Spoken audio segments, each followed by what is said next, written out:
Now, we don't need a revolution every time government screws up. I mean, that's not what we're after. But there is a principle in the Declaration that says the people have the right to change and make changes to their government. See, this is what came into the Constitution as Article 5. Oh, back up here. That was Article 5. Article 5 says, hey, we recognize that there's going to be changes you need to make from time to time. Here's how you can do it.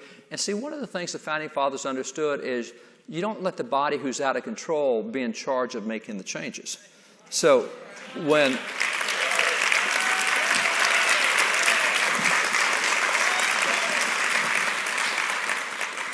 the federal government has got itself out of bounds, the federal courts have got themselves out of bounds, although they're doing a great job of turning things around right now. I wish I could tell you all the good things happening in the courts. It's unbelievable.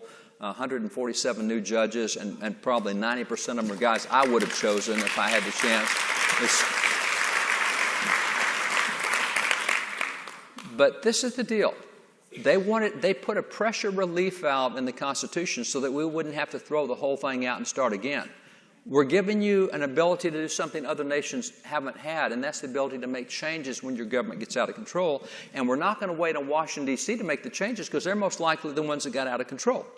And that's why the 9th and the 10th Amendment were added to the Bill of Rights because, hey, by the way, in case we miss saying something, the people and the states are in charge. And so that's what you have with Article 5 is the people and the states get to make changes. We're not just relying on the federal government to make the changes. We think the people should have. That's part of checks and balances. Checks and balances is an outside entity being able to exert leverage and control and restraint on an out-of-balance entity. And that's why we say the president can exert restraint on Congress or the courts. And the courts can help restrain Congress and the president. Congress can help restrain the courts and the president. We do that so that the other entities have some control. That's what the Article 5 was all about.